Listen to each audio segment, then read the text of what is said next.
Espace TV.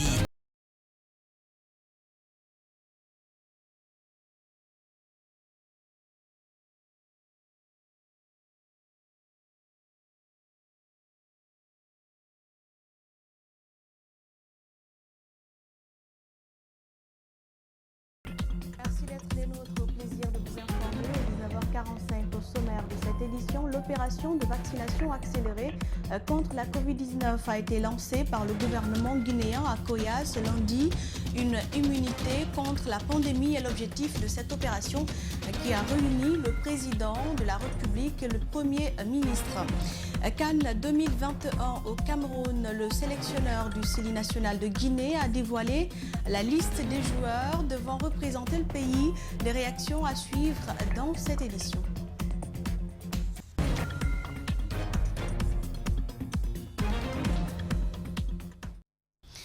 Bonsoir à tous et bienvenue au 19h45. Le gouvernement guinéen a procédé au lancement officiel des opérations de vaccination accélérée ce lundi à Koya. Une cérémonie de lancement qui a connu la présence du chef de l'État, le colonel Mamadi Doumbouya, le Premier ministre et le ministre de la Santé. Assurer la couverture vaccinale des Guinéens à travers le pays pour une immunité collective, c'est le nouveau défi des nouvelles autorités. Ali Badara Kamara et Ibrahim Souma pour le compte-rendu. Immuniser 80% de la population guinéenne éligible à la vaccination est l'ambition du gouvernement de transition. Conscient de la gravité de la maladie à Covid-19, le chef de l'État se montre soucieux de maîtriser la chaîne de contamination.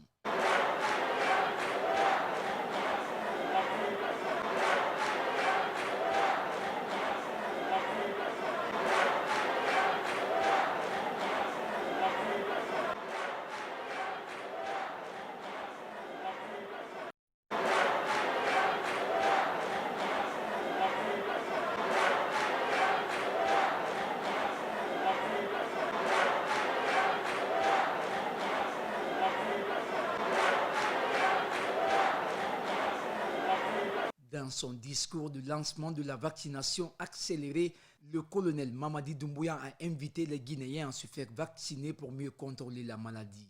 J'exhorte tout un chacun à se faire vacciner pour arrêter cette pandémie en République de Guinée. Ensemble, nous pouvons réussir. Vous savez bien sûr que la pandémie existe. Il faut combattre cette pandémie. Et pour moi, la vie de chaque Guinéen compte. Chaque Guinéen est important à mes yeux. Et depuis le 5 septembre, si nous avons décidé d'aller à la mort pour sauver le pays, pour sauver la patrie, c'est parce que la vie de tous les Guinéens compte.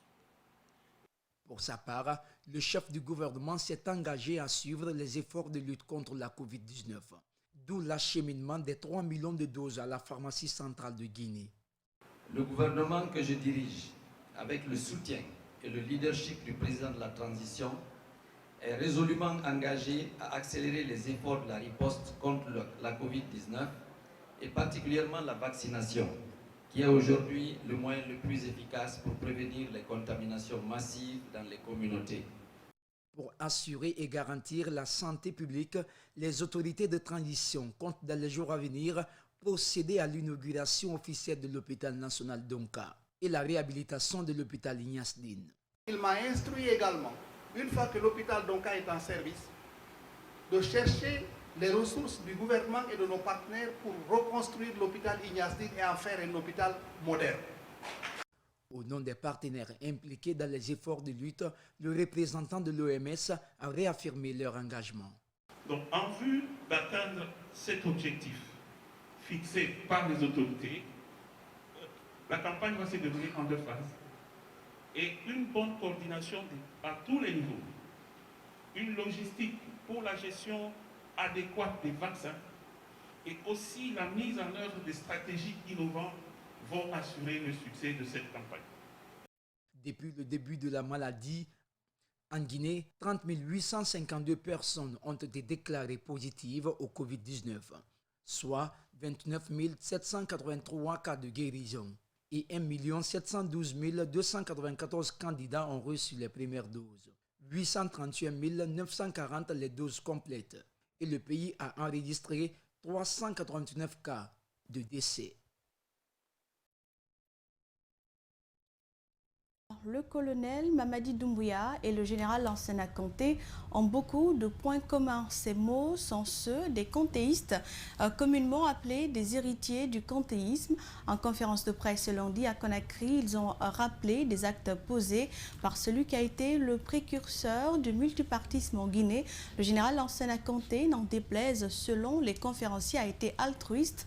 Il faut préciser que cette conférence intervient à 48 heures de la date de commémoration du décès du général Lansana Conté, Djibril Ba et Thierno Sadouba. À l'orée d'une transition en Guinée, les contéistes avertissent le colonel Mamadi Doumbouya pour ne pas qu'il tombe dans les pièges de ceux qui ne participent pas au développement socio-économique du pays. Durant son règne, Conté en a été victime, avertit Bangoura. Vous le savez que quand on a fabriqué des gens qui ont profité de lui, quand on a fabriqué certains, vos premiers ministres qui sont là aujourd'hui, qui tapent leur poitrine, qui disent que moi, je suis là pour Conté. En retour, qu'est-ce qu'ils ont donné à Conté? Vous avez des grands commerçants qui sont là aujourd'hui, qui ont tout profité de Conté. Qu'est-ce qu'ils ont donné à Lansana Conté? 13 ans après la disparition de Conté, le PUP peine à retrouver ses lettres de noblesse. Une situation que ce conférencier n'a pas voulu évoquer. Et à partir du 20, on organise la lecture de Coran, l'organisation, l'assainissement, les préparatifs au niveau du village. Donc depuis hier, il y a mon équipe qui est bougée, qui est allée accompagner la famille en place. C'est pour cela aujourd'hui, moi je suis là de m'occuper personnellement cette conférence de presse. Quelques mois avant son décès, l'opinion se rend à l'évidence qu'il était mal entouré. Malade, Conté passait plus de temps dans son village.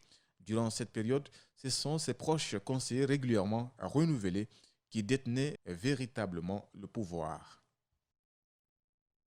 Et après avoir passé plus de 10 ans en exil, l'ancien président de la transition est arrivé à Kankan ce samedi, où un accueil chaleureux lui a été réservé par les autorités et la population qui était massivement sortie pour les circonstances. Alpha Omar Koïta, notre correspondant sur place.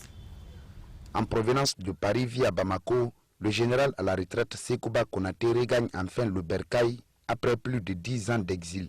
Il a été accueilli en fanfare ce samedi par les autorités civilo-militaires et paramilitaires à Diankana, un district de la sous-préfecture de Karfamouria situé à 15 km de la commune urbaine de Kankan. De là, le cortège s'est dirigé au centre-ville, drainant un bain de foule derrière lui dans chaque quartier traversé.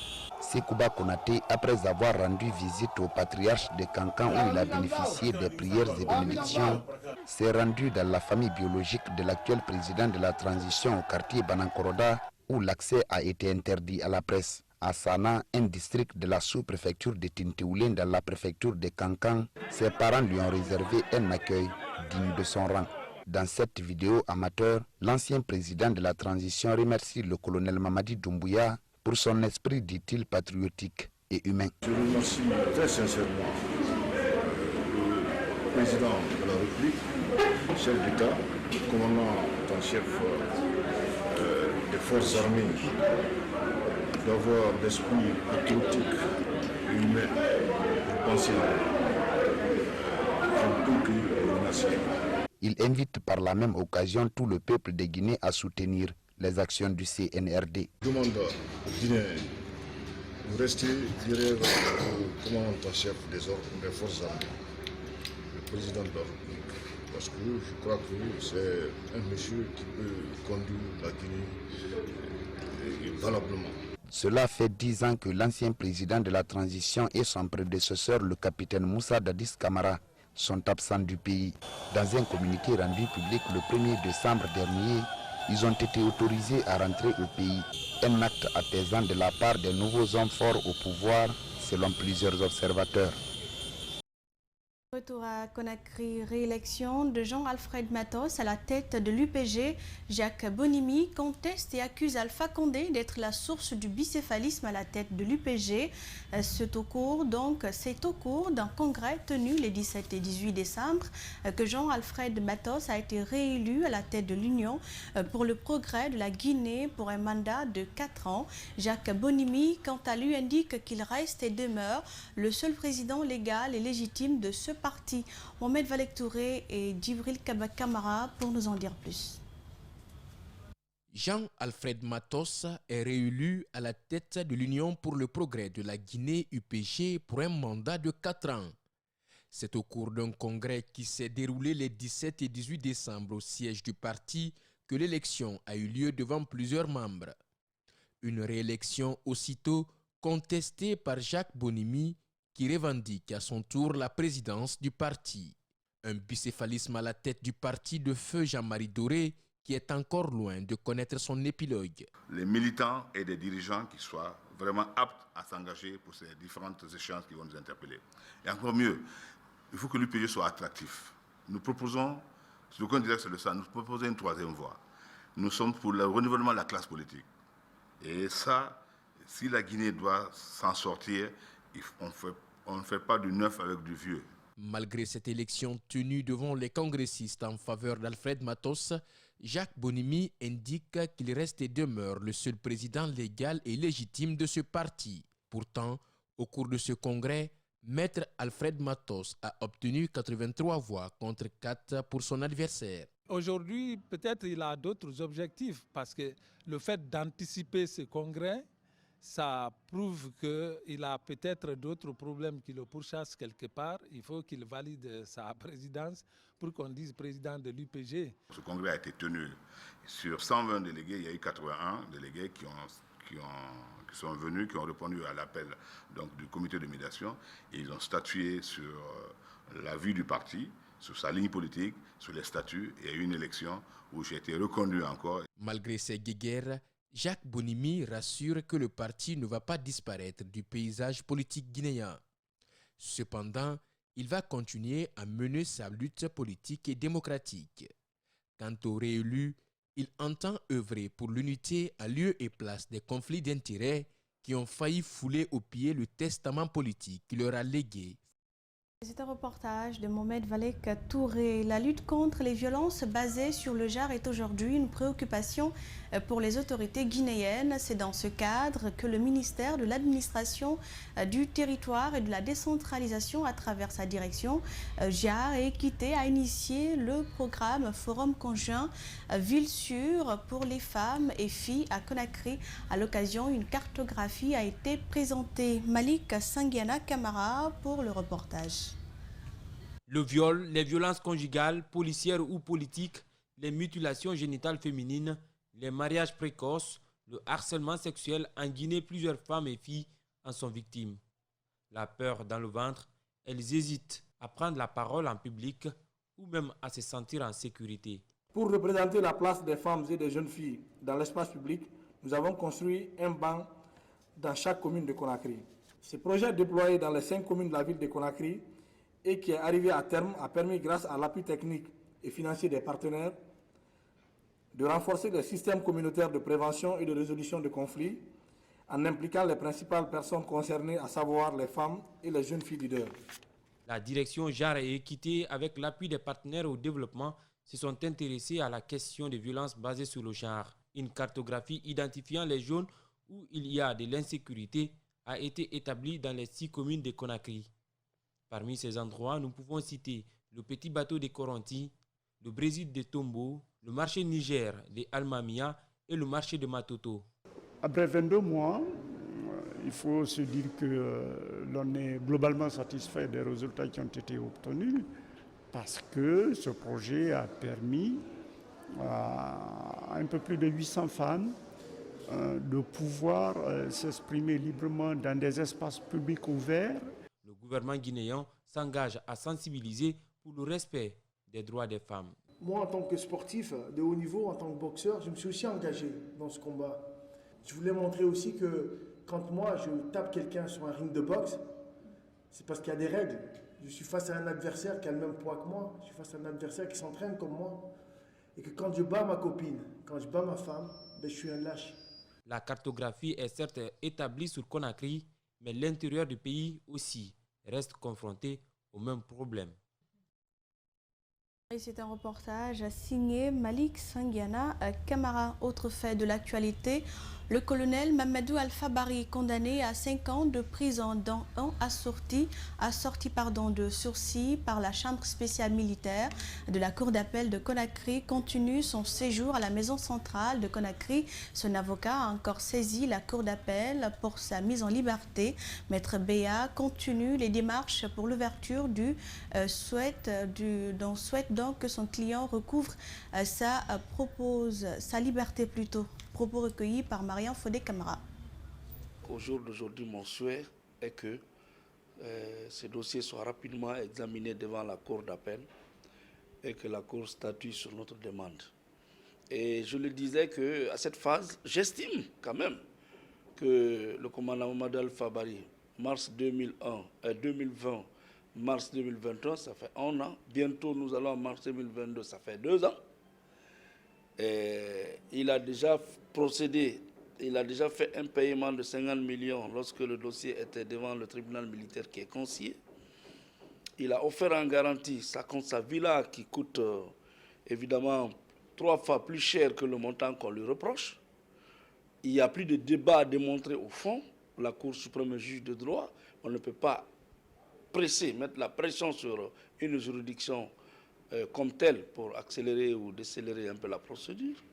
Et tout cela, en attendant que tout cela n'arrive, il est quand même juste, légal et judicieux que vraiment ce monsieur puisse récupérer sa liberté. J'ai l'espoir et je pense qu'à l'audience, nous aurons des arguments qu'il faut pour convaincre la Chambre des appels qu'on accepte de libérer ce monsieur-là. Il est déjà complètement étouffé, il est évanoui. Son honneur et sa dignité sont complètement foudroyés. C'est des propos recueillis par Marian Fodé Camara, André Mossi-Minimono et Aluba. Je vous l'annonçais à l'entame, l'identité des 27 joueurs qui vont représenter la Guinée lors de la CAN au Cameroun a été rendue publique ce lundi. Cette liste de Kaba Diawara continue de susciter de nombreuses réactions au sein de l'opinion. Certains joueurs n'ont pas bénéficié de la confiance du sélectionneur guinéen.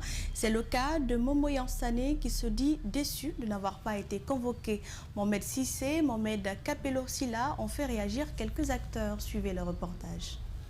Ce sont 27 joueurs guinéens qui vont défendre les couleurs du pays lors de la 33e édition de la CAN au Cameroun. Si CAN il y a lieu, au regard du suspense qui plane sur ce tournoi. Dans cette liste, de fortes décisions ont été prises par le nouvel entraîneur de la Guinée.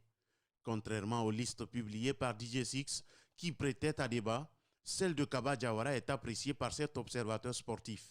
Je trouve que c'est une liste plutôt acceptable, dévoilée donc par Kaba Diawara et tout son staff ce matin. C'est une liste qui a un mélange d'anciens et de nouveaux joueurs, des jeunes surtout. Auteur d'une saison aboutie en club, marquée par une participation à la Ligue des Champions, l'avant-centre guinéen n'a pas été appelé par Kaba Diawara. Des efforts, Momo Yansane en a consenti dans l'espoir de jouer la CAN pour la première fois de sa carrière.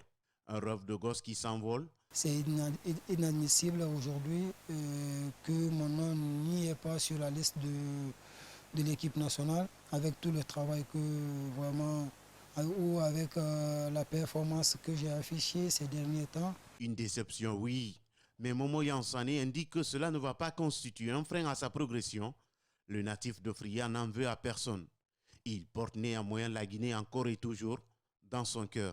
J'ai la foi d'apporter beaucoup de plus à l'équipe nationale et je souhaiterais vraiment porter ce que mes frères n'ont pas pu apporter à la Guinée.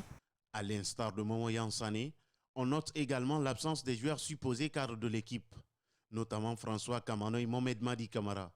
Si certains évoquent leur faible implication dans leur club pour justifier leur non-sélection, d'autres parlent d'une mise à l'écart des deux pour des raisons disciplinaires. Ce tour d'actualité réalisé par Alceni Barry et toute la rédaction d'Espace TV. Merci pour l'intérêt et l'attention. Philomène Bangora sera avec vous pour le prochain point avec l'actualité le 22h. Prenez soin de vous et très bonne soirée sur Espace TV.